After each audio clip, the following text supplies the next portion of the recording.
Now let's try to use Lambda expression here. So what we are doing is we have a functional interface, and then we have discussed about it. Functional interface is an interface which only has one method. And then we were able to instantiate A with the help of an anonymous inner class. And yeah, we were able to call the method. Now, how do we use Lambda expression here? Now, Lambda expression says we just simplify the anonymous inner class, okay, only for Lambda expression. Now see, if I tell you, okay, just try to imagine this. If I tell you that there's an interface called A, and there's a method called show. So in your mind, you know there's an interface A which has a method show. And if I ask you to do this, if I say, try to complete the sentence. If I say A obj equal to, now in your mind, you know A obj equal to means there should be new A, round bracket, curly brackets open, and then public void show. Now, how you know that this is new A? Because it's A object, right? We're trying to instantiate the interface here. Of course, you can't instantiate the interface, but we're trying to instantiate a class of interface here, a class which implements the interface. So basically when you say A obj, this is something you can imagine, right? This is something you can think about. In the same way, now since you're talking about the interface A, which only has one method, you also know that the method name is show, which returns nothing. It's a void type, and it's also public by default. So from here till here, you know it, right? So if you know it, even compiler should know this, right? Why you as a programmer need to type this code? What if Java says, hey, don't worry, I'm there. You just don't have to type all those things. You just say bracket open. I will understand what you're trying to do. The only thing is you have to put that arrow here. That's it. This is called a Lambda expression. This arrow here is a Lambda. Okay. And this is the entire expression we have. Okay. So just to redo the same stuff, what we are doing is we are removing from here till here.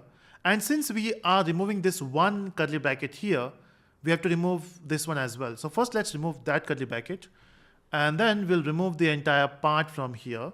And then we have to put an arrow.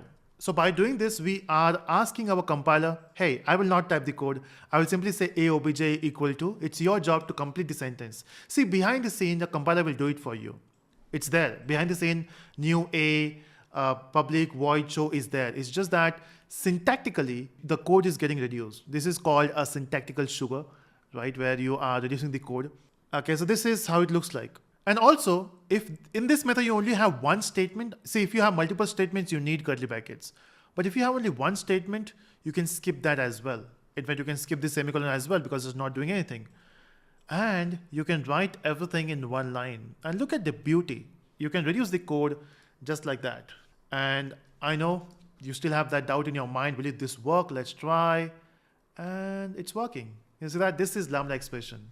Okay, can we do something more with this? Of course, I want you to re-watch this video, the cutting part, and try it out. Now can we do something else here? What if the show method actually accepts a value, which is, let's say, int I, okay? And then from here also you have to pass the value. The only problem is, how will you accept the value here? Now, instead of making the changes here, what I will do is I will just go back to our previous syntax so that I can show you step by step what we are doing.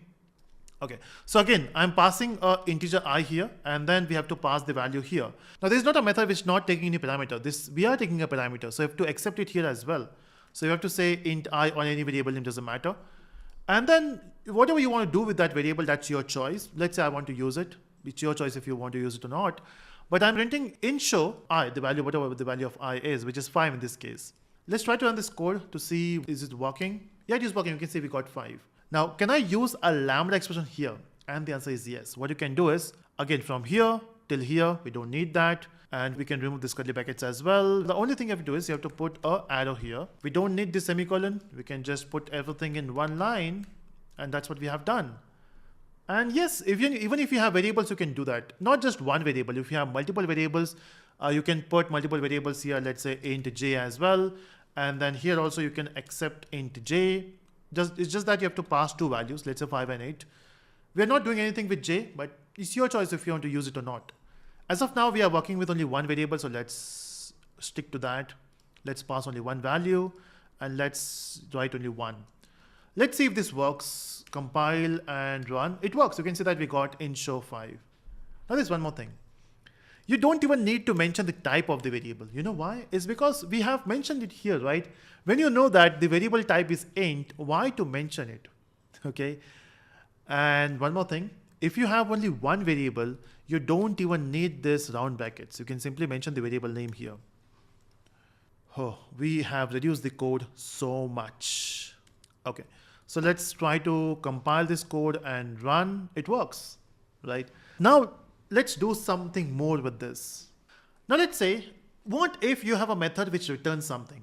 What if you have a method which accepts multiple values? So let's try to do the example for that in the next video. But if you see the files here, okay, this is the older one. Let me just delete all the class files. Just to keep it simple, delete.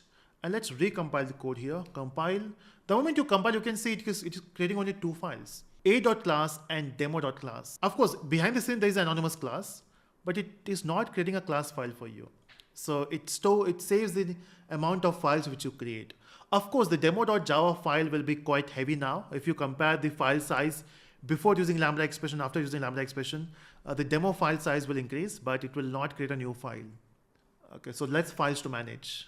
Okay, so that's how we use Lambda expression here. But what if you have a written type? That we'll see in the next video.